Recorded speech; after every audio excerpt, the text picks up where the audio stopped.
Our next topic of chapter Introduction to Oil Power Hydraulics and Pneumatics. The topic is the statement of Pascal's law and its applications. Pascal's law क्या कहता है?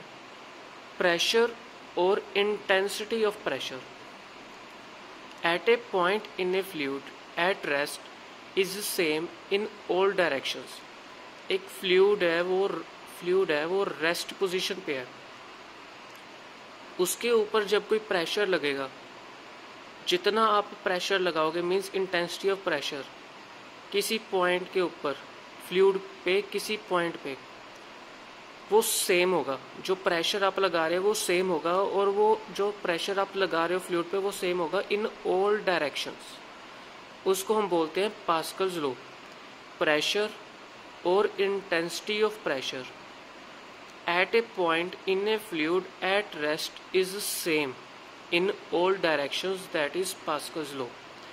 जैसे कि हम एक example लेते हैं, आपने एक रबर बॉल ली, होलो रबर बॉल, उसमें आपने पिन होल्स के साथ कुछ होल्स किए हैं, फाइन पिन होल्स किए हैं at different places over the surface of the ball पे। उसमें आपने पानी डाल दिया थ्रू द वाइडर होल। जब आपने उसको क्लोज कर दिया वाइडर होल को फिंगर के साथ, फिर आपने बॉल को स्क्वीज किया, जो प्रेशर आपने लगाया उस बॉल के ऊपर वो सेम होगा in all directions. Pressure at a point in A fluid at rest is same in all directions. ये होता है पास्कल्स लॉ। अब इसका प्रूफ कैसे करना है? आपने एक ट्राइंगल बनानी है। ट्राइंगल जब आप बनाओगे तो आपने क्या करना है कि जो बी और सी लाइन है वहाँ पे डिस्टेंस आपने dx लेना है, ए बी लाइन पे आपने डिस्टेंस लेना है dy, और AC लाइन पे जो इंक्लाइंड लाइन है वहाँ पे आपने डिस्टेंस लेना है ds। जो px ये प्रेशर लग रहा है हॉरिजॉन्टल डायरेक्शन में, उसको हम बोलते हैं px। जो प्रेशर लग रहा है वर्टिकल डायरेक्शन में BC साइड पे, वहाँ पे हमने लेना है प्रेशर py। और जो प्रेशर लग रहा है diagonally on inclined path AC line पे, उस पे हमने लेना है pz।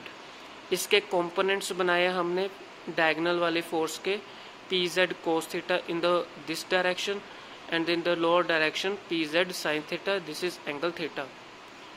जो px है intensity of horizontal pressure on the element of a liquid, py क्या है intensity of vertical pressure on the element of a liquid, pz क्या है intensity of pressure on the diagonal of the right angle of the right triangular element, ये diagonal लग रहा है। Theta क्या है angle of element of the liquid. फिर हमने फोर्स कैलकुलेट करना है on the face A B side पे, फोर्स कैलकुलेट करनी है। फोर्स कैसे कैलकुलेट करेंगे? px multiply area of the face A B, इसका एरिया, ठीक है। तो px तो फोर्स, ये प्रेशर हो गया, प्रेशर फोर्स क्या होता है? Pressure multiply area, this px। Area क्या होगा? dy, और इसकी जो डेप्थ होगी वो आपने यूनिटी लेनी है 1, dy मल्टीप्लाई 1, तो px मल्टीप्लाई dy आ जाएगा फोर्स ऑन ए बी। उसी तरह से आपने फोर्स ऑन BC कैलकुलेट करना है, that is py multiply dx। फिर उसी तरह से आपने force on face AC find out करना है, pz मल्टीप्लाई ds। तो आपने तीनों फोर्सेस कैलकुलेट कर ली ऑन डिफरेंट फेसेस पे। फिर आपका नेक्स्ट जो स्टेप है उसमें आपने कैलकुलेट करना है weight of fluid element. Weight of fluid element कैसे कैलकुलेट करेंगे? Area of this triangular element, जिसको हम बोलते हैं half base into height, multiply depth, depth को हम लेते हैं यूनिटी में लिया हमने, स्पेसिफिक वेट को लेते हैं W। स्पेसिफिक वेट किसका? फ्लूइड का। फिर हम कैसे लिखेंगे? एरिया ऑफ ट्रायंगल क्या होता है? Half base into height, dx multiply dy, multiply depth को हमने 1 लेना है, स्पेसिफिक वेट को हमने लेना है W। तो हमारे पास क्या आ जाएगा? Half W dx dy। अब हमने रिजोल्व करनी है फोर्सेस हॉरिजॉन्टली। हॉरिजॉन्टली फोर्सेस कैसे रिजोल्व करेंगे? अब ये हमारे पास px dy जो कि हॉरिजॉन्टल फोर्स लग रही है, इक्वल्स टू किसके होगी, ये इस डायगोनल की हॉरिजॉन्टल फोर्स ये वाली है, इस डायगोनल की जो हॉरिजॉन्टल फोर्स है वो ये वाली है, पी जेड साइन थीटा। तो पी एक्स डी वाई किसके इक्वल हो जाएगा, पी जेड, ये है हमारे पास D S, P Z D S sine theta, इसके इक्वल हो जाएगा। P X D Y equals to P Z D S sine theta के इक्वल हो जाएगा। साइन थीटा क्या होता है, परपेंडिकुलर डिवाइडेड बाय हाइपोटेन्यूज, ये होता है perpendicular divided by hypotenuse. Perpendicular क्या है, डी वाई, और हाइपोटेन्यूज क्या है, डी एस। और डी वाई क्या हो जाएगा हमारे पास, D S multiply sine theta. तो जो डी एस साइन थीटा इसको हम क्या लिख सकते हैं, डी वाई लिख सकते हैं, और डी वाई कैंसिल हो जाएगा, पी एक्स किसके इक्वल हो गया, पी जेड के। अब हमने रिजोल्व करनी है फोर्सेस वर्टिकली। वर्टिकली कैसे फोर्स करेंगे, पी वाई डी एक्स, ये वर्टिकल फोर्स लग रही है, P Y D X equals to weight of the fluid जो हमने पीछे कैलकुलेट किया है, half W D X D Y, plus इस डायगोनल का वर्टिकल फोर्स कौन सा है, P Z D S cos theta. Okay, अब P Y D X equals to किसके हो गया, P Z D S cos theta, क्योंकि जो एलिमेंट है वो बहुत स्मॉल है, जो हमने वेट जो है फ्लूइड का बहुत कम है, तो उसको हमने निगलेक्ट कर देना है। कोस थीटा क्या होता है, बेस डिवाइडेड बाय हाइपोटेन्यूज, और डी एक्स क्या आ जाएगा हमारे पास, डी एस कोस थीटा। इसकी वैल्यू कहाँ सब्सटीट्यूट करनी है, यहाँ पे।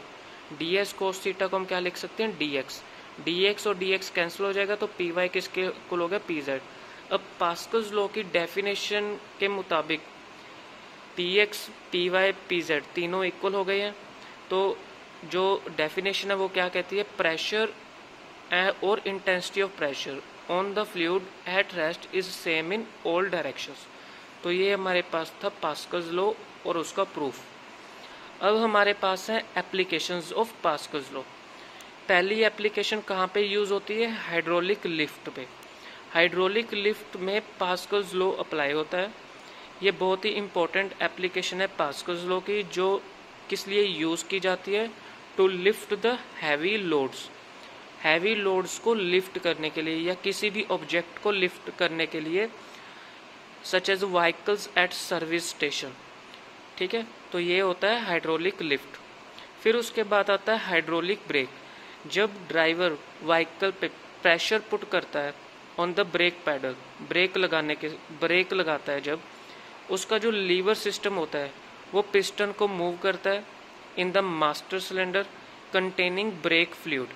ठीक है, this brake fluid from the master cylinder is led through the strong pipes to the cylinders. वो पाइप्स से होते हुए सिलेंडर्स की तरफ जाता है, और pistons of large cross sectional area, और वो फिर जो व्हील्स होते हैं, वो जो फ्लूइड होता है वो पाइप्स के थ्रू होते हुए पिस्टन्स पे अप्लाई होता है, और पिस्टन जो है प्रेशर लगाता है सिलेंडर पे, जिसके बाद क्या होता है कि व्हील्स पे ब्रेक अप्लाई होती है। तो स्मॉल फोर्स जो है अप्लाइड होती है over the brake pedal is transmitted by brake fluid. जो ब्रेक फ्लूइड के थ्रू ब्रेक पैडल जो है स्मॉल फोर्स लगती है, फिर वो ब्रेक जो है अप्लाई की जाती है by large force to the piston for each brake. Okay, तो ये होती है एप्लीकेशन, इसमें भी पास्कल्स लॉ अप्लाई होता है। जैसे कि आप ये डायग्राम देख रहे हैं, यहाँ पे प्रेशर लगाया जाएगा, ब्रेक लगाई जाएगी, जिससे क्या होगा, सारा प्रेशर जो है पिस्टन पे लगेगा। पिस्टन क्या करेगा, ये फ्लूइड के ऊपर प्रेशर लगाएगा, फिर ये फ्लूइड जो है यहाँ से पास होता हुआ इन P1 और P2 प्रेशर यहाँ पे लगेगा, जिससे ये जो ब्रेक शू है, ये ब्रेक शू इसके साथ टच होगा, जिसके साथ ब्रेक अप्लाई होगी। फिर उसके बाद हमारे पास नेक्स्ट एप्लीकेशन है, वो है हाइड्रोलिक प्रेस। ये भी पास्कल्स लॉ की एप्लीकेशन है। ये भी कहाँ पे यूज होती है, to lift the heavy weights by applying smaller force. उसके बाद हाइड्रोलिक एक्यूमुलेटर होता है। ये किस लिए डिवाइस होता है, to use for storing the energy of a liquid. Liquid की एनर्जी को स्टोर करता है in the form of pressure energy which may be supplied for any sudden requirement. जब रिक्वायरमेंट होती है तभी वो प्रेशर जो स्टोर किया गया है उसको अप्लाई किया जाता है। लास्ट टॉपिक हमारे पास है कैविटेशन। अब कैविटेशन क्या होता है, the formation growth and collapse of vapors, filled cavities or bubbles in a flowing liquid or liquid due to local fall in fluid pressure, it is called cavitation। अब क्या होता है कि जैसे कि ये टैंक है, इसमें फ्लूइड है, अब ये टैंक से फ्लूइड पास हो रहा है, ठीक है, यहाँ पे स्ट्रेनर लगा है जो इम्प्योरिटीज़ को रिमूव करेगा, उसके बाद ये पास होता हुआ इनलेट यहाँ पे इन होगा और यहाँ पे फ्लूइड जो है आउट होगा, यहाँ पे आउटपुट जो वर्क डन होगा यहाँ पे होना है। यहाँ पे प्रेशर कम होने की वजह से, लो वेपर प्रेशर होने की वजह से लिक्विड जो है प्रॉपर सप्लाई नहीं हो पाता, जिससे बबल्स बनने शुरू हो जाते हैं।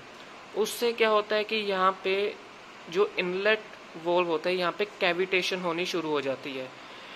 The formation, growth and collapse of vapour, filled cavities और bubbles in a flowing fluid due to local fall in fluid pressure. यहाँ पे फ्लूइड प्रेशर कम हो जाता है जिससे कैविटेशन हो जाती है, उससे बबल्स बनते हैं, फिर वो हाईएस्ट पॉइंट पे जाके कोलैप्स हो जाते हैं, जिससे क्या होता है कि जो आउटपुट होती है वो कम हो जाती है और वर्क डन भी होता नहीं है उतना, और उसकी जो एफिशिएंसी है वो भी जो है कम हो जाती है। तो इसे हम बोलते हैं कैविटेशन, जहाँ पे इनपुट पे वेपर प्रेशर, जो फ्लूइड प्रेशर है वो कम हो जाता है और बबल्स बनते हैं, बबल्स की ग्रोथ होनी शुरू होती है, जिससे आउटपुट एफिशिएंसी और work done of any engine वो जो है प्रॉपर नहीं हो पाता, उस प्रोसेस, इसको हम बोलते हैं कैविटेशन। कैविटेशन हार्मफुल होती है और इसके कारण क्या है? Change in flow pattern with consequent reduction in the system output and efficiency.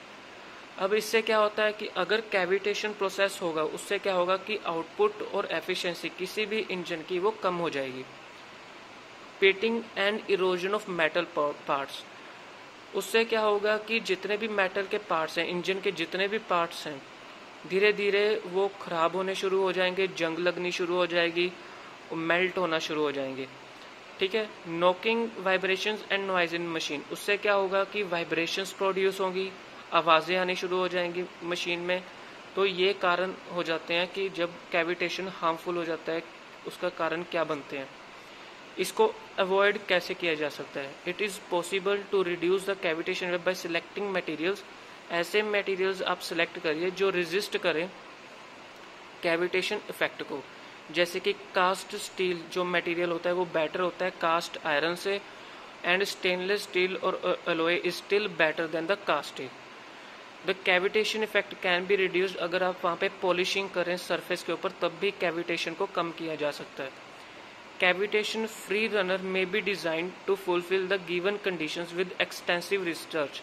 इसके ऊपर रिसर्च की भी बहुत ज़रूरत है, ज़्यादा रिसर्च करके भी हम जो है कैविटेशन इफेक्ट को कम कर सकते हैं।